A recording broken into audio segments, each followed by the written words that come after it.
Hi, welcome to this video where I'm going to show you how to use the folded corner clipper ruler for binding. We love to use this here at Beginnings Quilt Shop, and I think you'll like to use it too after you see how easy it makes it. So the part of the binding I'm talking about is when you take the two ends, when you're all done binding your whole quilt and you're left with the last two pieces that you have to join together.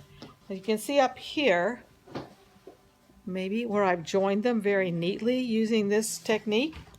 And now I'm going to show you how to do it. So you have these two pieces, and I've cut my binding at 2 inches wide. I need to remember 2 inches because that's how much I'm going to have these two strips overlap in order to use this ruler. So I have this piece going on under here, and I'm going to overlap this top one by 2 inches. And again, that's because that's how wide my strip is. If my strip, when I open it like this, was 2.5 inches, and actually, this is a 2.5 inch strip, so it's a good thing I measured it. So I've cut these strips at 2.5 inches. So what that means is I'm going to overlap these two strips by 2.5 inches. If these strips were 2 inches, when I measure them, I would overlap them by 2 inches. If they were 3 inches, I'd overlap them by 3.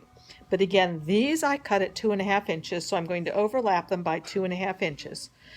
So I take the little tool here, and you see the 2.5 inch mark? And there's a little right angle part that goes up there. I'm going to line that right angle part in the 2.5 inches.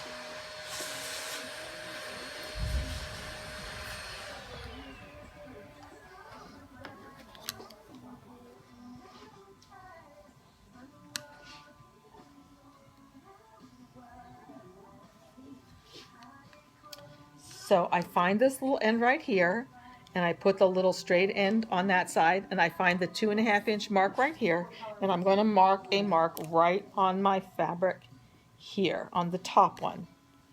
Then I'm going to take this aside, line my ruler up, and draw a straight line right along there, and that's where I'm going to cut.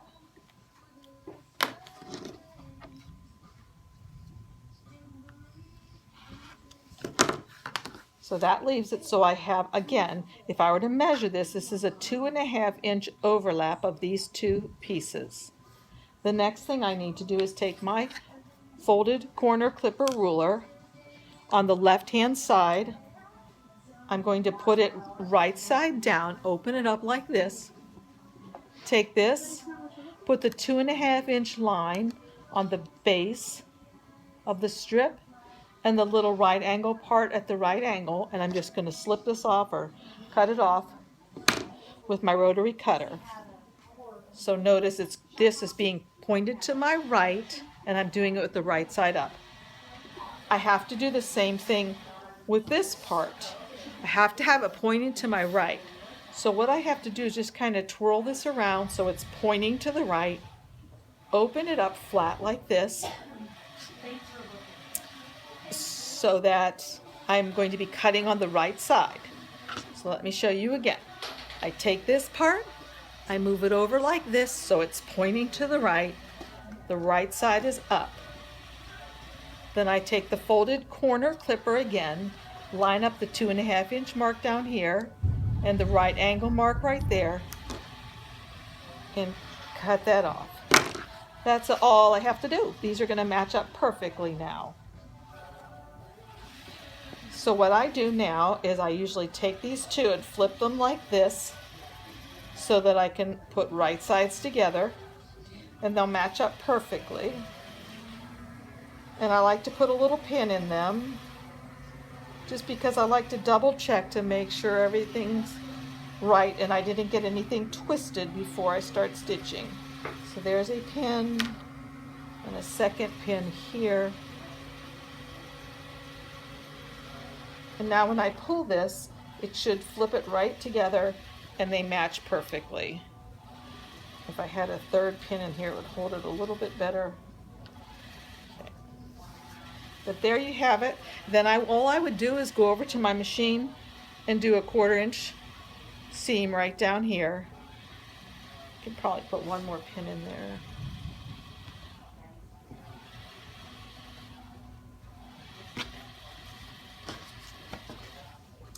And that's how I would sew that, and that's it. It's easy as that. Again, it's the folded corner clipper. You'll never have a problem again joining up the two ends on your binding. Thanks for joining us. See you soon at Beginnings Quilt Shop in Hendersonville.